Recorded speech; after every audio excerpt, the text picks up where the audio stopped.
Fala investidor, fala investidora, como é que vocês estão? Espero que vocês estejam muito bem. Neste vídeo aqui nós vamos falar um pouco da minha carteira de investimentos e nós vamos dar uma passada por um pouco do racional pelo qual eu coloquei um novo ativo na minha carteira. Claro, você deve estar se perguntando se eu vou falar um pouco da 3R, agora a nova Brava Energia, que é uma empresa que vem despencando nas cotações. Sim, eu vou falar porque é a minha maior posição na carteira, mas claro, depois eu vou indicar aqui dois vídeos para você continuar seus estudos, em que eu faço primeiro um valuation a respeito dessa empresa, o quanto que ela poderia valer, e também depois eu tenho um vídeo falando um pouco da fusão e a sinergia que a 3R e a Enalta, agora a nova Brava, ela pode trazer para nós. E claro, você como investidor dessas ações pode se beneficiar. Mas vamos aqui começar do começo, né? Como dizem alguns bons professores, que é perceber que o nosso índice Ibovespa bateu aqui as suas máximas.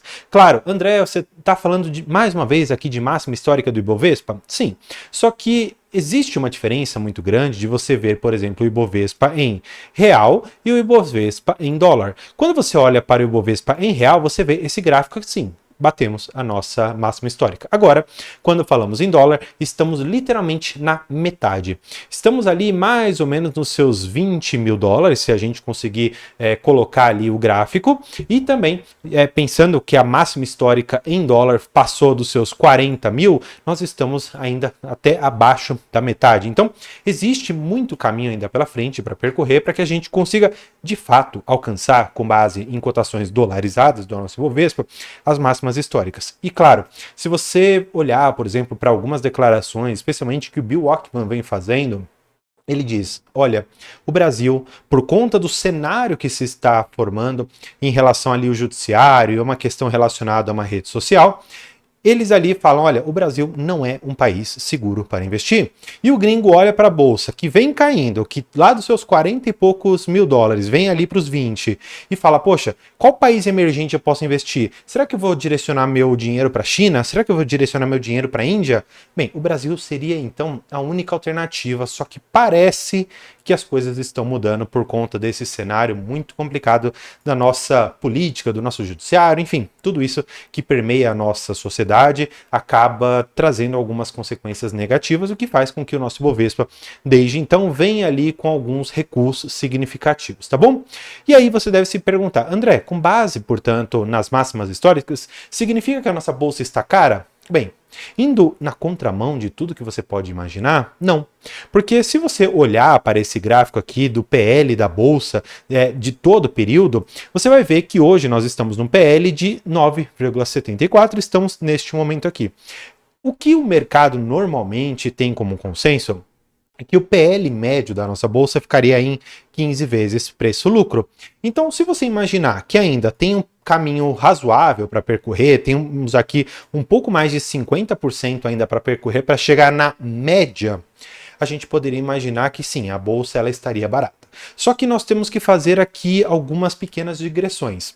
Não é porque todo o Ibovespa está barato que todas as ações estão baratas. Não é assim que funciona, porque você tem que saber que esse índice aqui, ele é composto apenas pelas ações do Ibovespa. E existem ações que nós investimos que estão fora desse índice. E aí eu te pergunto, será que essas ações estão caras ou elas estão baratas? Por isso eu nem gosto tanto de olhar aqui para esse gráfico, ainda que eu exclua Vale e Petrobras, que tem um peso forte aqui nessa composição, mas eu gosto muito mais de olhar para o micro, eu gosto de olhar para a empresa, eu gosto de olhar para os fundamentos, crescimento, e claro, esse é todo o mote ali que tenho por detrás da minha carteira para fazer os meus investimentos. Até por isso, eu falo, tá, eu estou me preocupado com a máxima histórica da Bolsa? Eu estou preocupado como que o dólar está caminhando em relação a tudo que acontece aqui dentro? Sim, estou preocupado, mas não quer dizer que as minhas empresas e meus fundos imobiliários não me entreguem dividendos.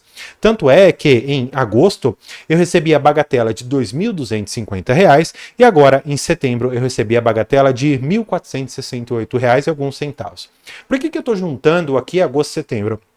Porque em agosto nós não tivemos aqui o vídeo da carteira, e aí eu vou pegar todo esse aporte aqui que eu consegui fazer, junto com os dividendos que eu tenho para fazer a bola de neve continuar rodando, para que então a gente consiga fazer boas compras. E você vai ver que eu fiz no mês passado algumas compras, mas nós já vamos falar de tudo isso, e eu ainda vou te falar qual ação que eu incluí aqui na minha carteira.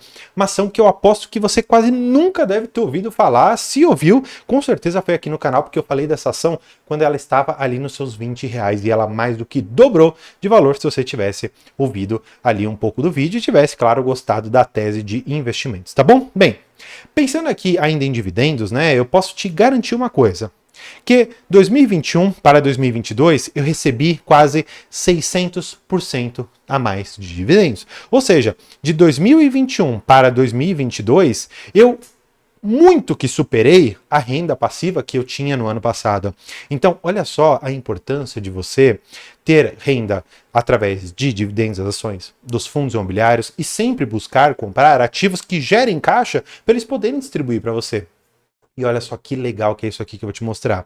2023, no ano inteiro, fechado 12 meses, eu recebi o valor de R$ 16.700.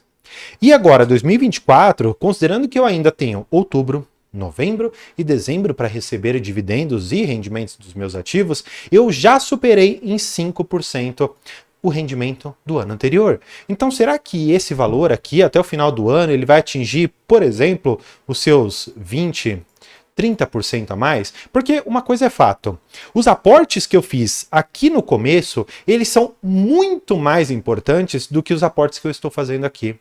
Porque esses poucos aportes, poucos entre aspas, que eu fiz aqui, eles estão me gerando dividendos que a gente chama aqui dos juros compostos, que vão compondo cada vez mais. E esses investimentos que eu fiz lá atrás, eles estão me dando todo esse retorno hoje.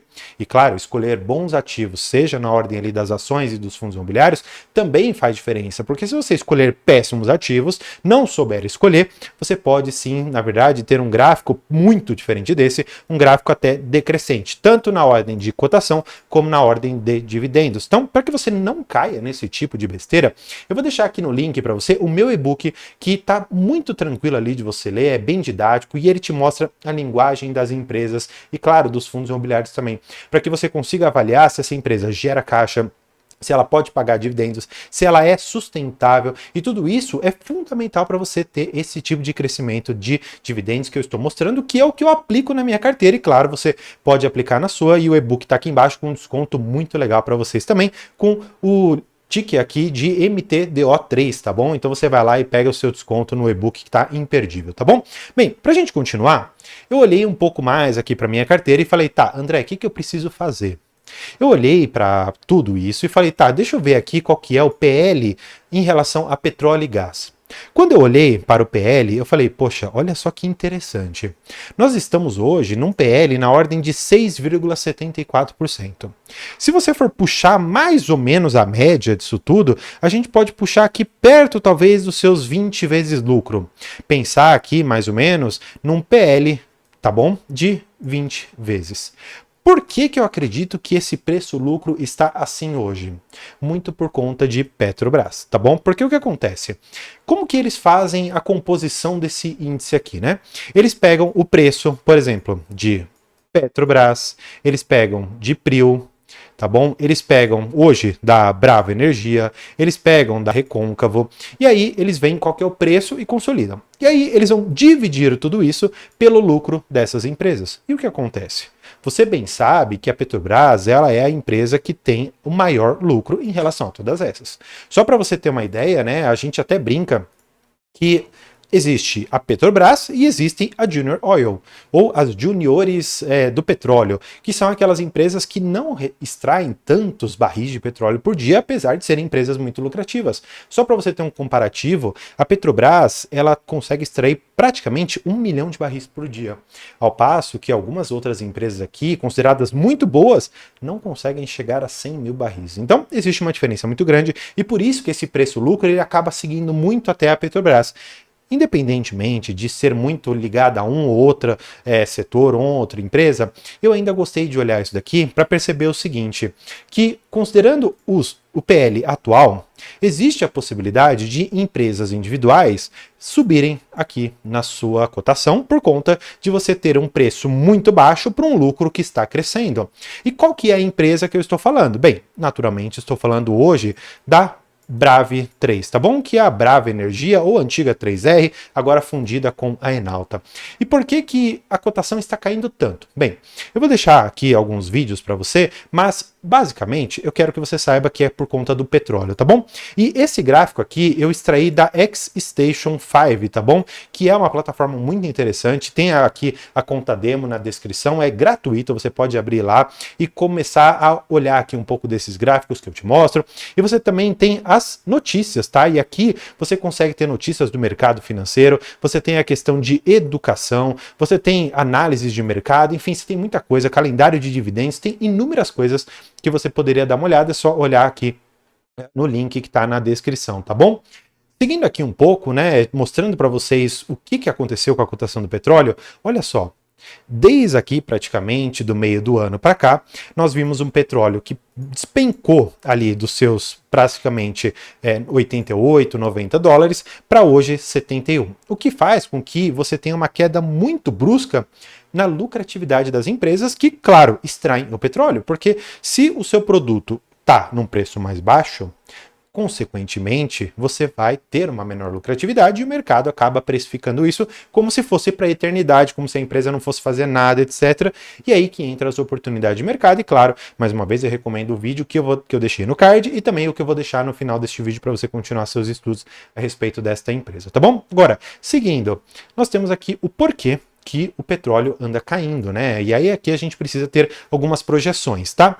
Aqui a StoneX, ela diz o seguinte, que os dados do payroll nos Estados Unidos sugerem uma desaceleração mais agressiva na economia americana e a demanda pelo petróleo, que somada à fraca demanda da China, contribui para uma redução muito forte nos preços. Ou seja, estamos falando ali de um lado, Estados Unidos, uma baita de uma economia. Estamos falando do outro lado, a China, também uma economia forte. As duas, que demandam muito petróleo, tem muita indústria, tem muita coisa, estão desacelerando. Poxa, se você está desacelerando a maior economia e talvez a segunda maior economia, poxa, é natural que você também tenha uma redução aqui nas commodities em geral, e você está vendo isso no petróleo, você está vendo isso no minério de ferro, você está vendo isso em quase todas as outras commodities, tá bom? E aí a gente pode ver o que outros especialistas estão falando.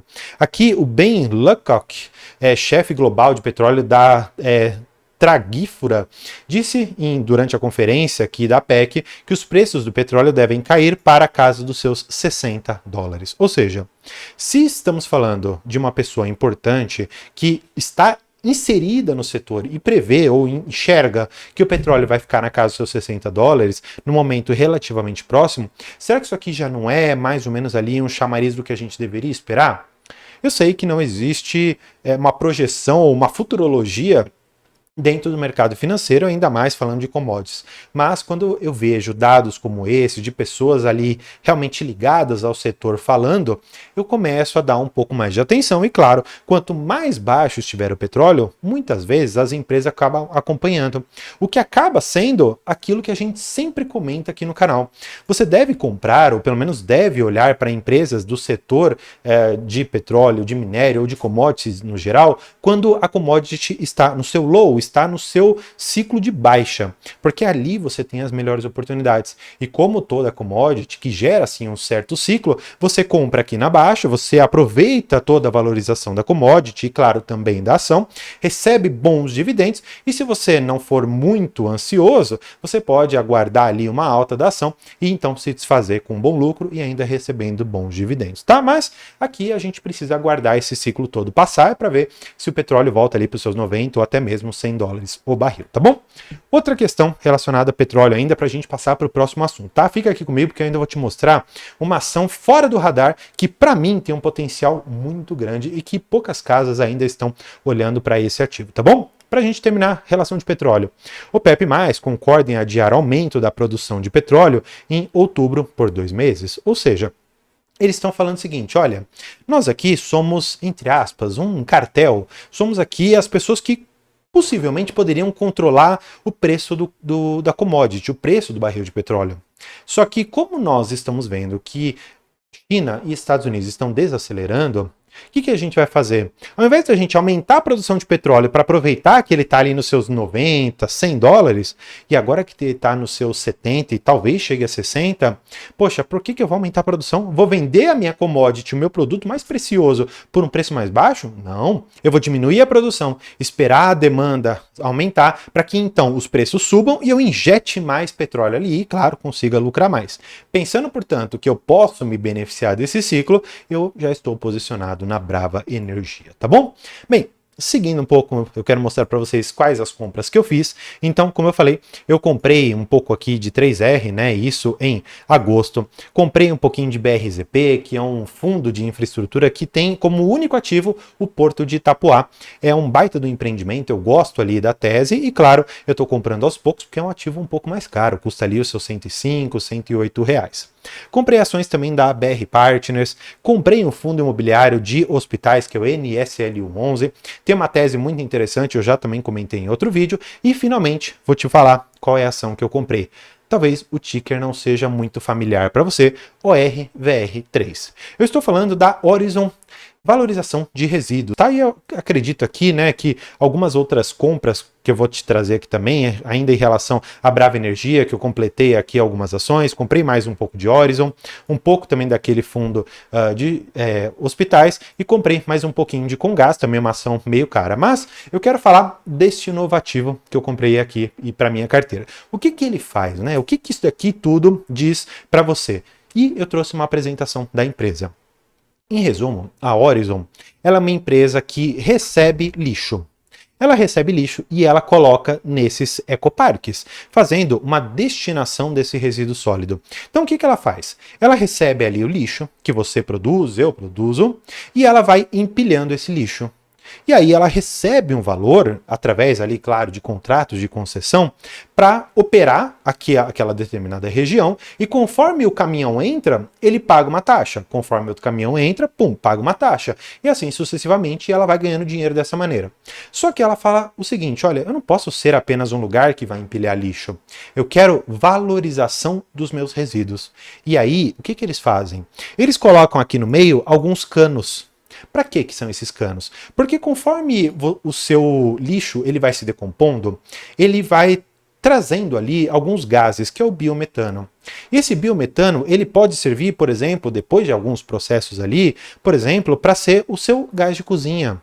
Ele pode também ser transformado em energia. Não só isso, ele ainda tem a possibilidade, através ali da queima do seu lixo, de transformar realmente em energia elétrica. Então, é o que eles chamam de WTE. Que é Waste to Energy, ou significando do lixo para energia. Então, eles queimam, esse processo de queima do lixo, ele vai gerar energia, e depois você consegue, com aquelas cinzas bem menorzinhas, você ainda consegue trabalhar aquilo. Uma parte dessas cinzas ela vai, por exemplo, para a produção ali do asfalto, do piche do asfalto, e uma outra cinza mais perigosa realmente é colocada ali em um lugar específico para ela. E aí eu fiquei pensando, poxa, olha que legal. Nós temos aqui uma tese que ela independe do cenário macroeconômico e microeconômico. Porque eu te pergunto, se, por exemplo, acontecer uma guerra na Ucrânia e Rússia, você vai usar menos papel higiênico? Você vai usar menos sacolas? Você vai comprar menos iFood? Enfim, pode ser que no mês ou outro tenha uma diferença, só que você concorda comigo que ainda assim você vai continuar gerando lixo? E de uma certa maneira esse lixo ele precisa ser destinado para um lugar? Bem, essa é a tese que eu tenho aqui. E toda a Horizon ela é pautada nessa questão de que você tem o tratamento específico do lixo, que é essa destinação que vai para esse ecoparque. Ela tenta traduzir tudo isso em energia, em crédito de carbono, em pegar realmente ali a questão dos plásticos e reutilizar, colocar mais uma vez na cadeia de consumo. E tudo isso é muito interessante porque gera receitas auxiliares para a empresa. E aí, o que acontece? Nessa parte de gás, ela firmou uma parceria. E também em relação a fertilizantes, ela firmou outra parceria com duas empresas que são listadas em bolsa. Tá? Uma delas é a Sabesp. Então, o que a Horizon fez? Ela pegou o churume, né, que é o que vem do esgoto, e ela conseguiu fazer desse esgoto um fertilizante. Então, uma parceria muito legal que vai ser posta em operação. E a outra é a geração do biogás.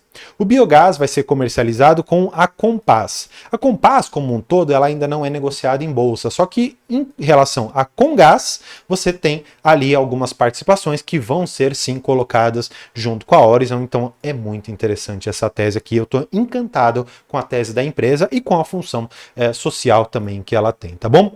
Olhando aqui para os lucros da empresa, você vai ver que houve momentos de 2021 a 2022 de uma certa oscilação. Só que desde então a receita vem crescendo. Por quê? Porque a empresa ela faz duas coisas fundamentais. Primeira delas, ela faz aquisições que a gente chama de inorgânicas. Ou seja, o que ela faz? Ela basicamente vai num lugar, ela fala, tá, eu preciso fazer a licença ambiental daqui para eu colocar um lixão, entre aspas, para colocar o ecoparque aqui. Só que como isso demora 5, 6, 10 anos para eu conseguir esse licenciamento, eu vou lá e compro esse espaço de alguém. Ou seja, eu estou adquirindo de forma inorgânica. Mas o melhor para mim é o segundo passo. O segundo passo, eles fazem o crescimento orgânico. O que é esse crescimento orgânico, André? É muito simples. Eles têm o ecoparque seco, não tem nada lá. Eles têm que começar a empilhar o lixo. E aí eles começam todo aquele processo de colocar os canos ali para extrair o biogás. Eles colocam ali uma produção próximo que vai refinar um pouco esse gás para gerar, por exemplo, o crédito de carbono, porque o carbono que você não deixa ir para a atmosfera, você consegue gerar crédito de carbono, vender para alguém e você conseguir lucrar com isso. Além disso, ela consegue colocar uma planta de separação antes de você jogar no aterro, para que você consiga pegar aquele plástico e revender, eventualmente. Então, ela consegue melhorar muito um parque, um ecoparque, né, que ela pega totalmente seco. E isso, para mim, é fundamental, porque mostra muito mais o que a empresa tem de capacidade de geração do que, efetivamente, ela precisar depender de alguém, tá? Então, a gente pode olhar para outros gráficos aqui, imaginando qual é o futuro da empresa. O futuro da empresa, para mim, parece muito claro. Quando você tinha ali cotações mais depreciadas, na ordem aqui dos seus 20, 22 reais, poxa, a empresa estava dando prejuízo, não tinha muito por que acreditar ainda na empresa. Só que 2023 para 2024, olha só o que aconteceu. Saímos de um lucro de aproximadamente aqui 50 milhões e até o momento já estamos no lucro quase beirando aqui os seus 150 milhões de reais. Numa cotação, sim, mais apertada, de 45 reais, é um ativo caro, mas me parece que no futuro, que vai trazer bastante geração de caixa, essa empresa pode sim pagar bons dividendos. E olha só, como eu te falei, ela tem contratos aqui muito interessantes, como a compra e venda de biometano do Ecoparque Itapevi, que ela fez com essa BioE, tá bom? Mas essa BioE é a Compass, tá bom? Que eu já expliquei para vocês. Ela tem também a questão do crescimento inorgânico, que ela adquiriu esse Oeste Ambiental. Ela ainda nesse crescimento inorgânico, ou seja, de comprar outras empresas ou comprar o ecoparque, ela ainda adquiriu esse ecoparque de Juazeiro. Então, olha só, a empresa está movimentando-se para comprar novos ecoparques e tentar fazer com que o marco do saneamento, que previa, pelo menos até agora, agosto, setembro de 2024, a extinção dos lixões, ela está tentando fazer isso. E hoje, pelo menos pelo que a gestão trouxe em algumas calls de resultado, eles têm 40% de market share. Gente, eles têm praticamente metade do mercado endereçável de lixo. Então, gente, é uma empresa que quase domina esse setor. Não me parece que ficar de fora seria uma ideia razoável. Claro, isso daqui para minha carteira. E se você decidir comprar, é por sua conta, porque isso aqui não é uma recomendação de compra nem de venda, tá bom? Mas, olhando para tudo isso, eu falei, tá, além da Horizon e de todos esses investimentos que eu estou fazendo, será que não vale a pena eu voltar para algumas teses antigas, como a Comgás? Comprar um pouquinho mais, já que eu estou querendo endereçar minha carteira mais para ter ações do que fundos imobiliários. E aí eu olhei, por exemplo, aqui para a questão dos lucros e dos dividendos distribuídos pela Comgás. Nesses últimos anos, você pode ver que a empresa ela distribuiu muitos dividendos. Por exemplo, agora, nos últimos meses, aqui nos últimos 12 meses, a empresa distribuiu quase 15% de dividend yield. E eu já carrego essa empresa há um bom tempo e tenho aqui obtido resultados extraordinários. E claro, resultados extraordinários vêm também através de empresas extraordinárias. Olha só o caso. Lá em 1995, essa empresa, ela praticamente não tinha nada de lucro, tinha lá seus menos de 1 bilhão de reais. E hoje a empresa, em termos de receita, eu quero dizer, ela já chegou aqui a quase tocar os seus 18 bilhões de reais. Ou seja, é uma empresa que cresceu muito e, claro, depois que ela cresce e não tem muito mais para onde crescer, ela começa a distribuir todo o caixa. E o payout da empresa gira muitas vezes aqui em torno dos seus 50%, 60%, 70%, porque ela ainda reinveste uma boa parte disso para poder trazer ainda eficiência. Mas olhando, por exemplo, para o seu fluxo de caixa, você vê que ela distribui praticamente 100% do seu fluxo de caixa livre, o que para mim é ótimo, porque eu adoro receber dividendos ali da Comgás, porque sempre vem alguma bolada boa, tá bom? Agora, para você que está querendo olhar para a minha carteira como um todo e quer saber quais as minhas maiores e menores posições, sim, hoje Tigar é um fundo imobiliário de desenvolvimento, uma das minhas maiores posições, seguida aqui da 3R ou então Nova Brava Energia, e claro, eu tenho muitos outros fundos imobiliários como minhas maiores posições, mas como eu decidi ter poucas ações na minha carteira, muito provavelmente fazendo aporte nessas poucas ações que eu tenho, isso daqui deve mudar ao longo do tempo, porque provavelmente 3R ou então a Brava Energia vai dar lugar para alguma outra empresa, como por exemplo a Comgás, como BRZP, como o próprio VIGT, ou até mesmo a Horizon. Todas elas podem ser beneficiadas por uma valorização da Brava, que vai sim ser transformada em algum momento em alguma dessas outras empresas que me pagam dividendos de forma muito mais tranquila, tá? E claro, não tenho aqui todos os meus aportes ainda do mês de setembro, porque eu ainda vou receber rendimentos. Mas só para adiantar para vocês, eu vou comprar o ativo BRZP11, só para eu aumentar gradualmente minha posição num porto de Itapoá, que hoje para mim precisa ser a principal ação, que eu considero uma ação, dentro da minha carteira de investimentos, porque para mim é o ativo mais tranquilo e mais seguro que eu tenho para o longo prazo, considerando todas as defensivas que aquele ativo tem, mas claro, eu posso trazer isso num próximo vídeo para você. Espero que esse vídeo de 5 minutos tenha ficado muito bom, e se você gostou, deixa aqui o seu curtida, e claro, vou deixar aqui um vídeo da 3R e nossa área de membros para você continuar vendo os benefícios que eu posso trazer para você. Por hoje é isso, muito obrigado e tchau!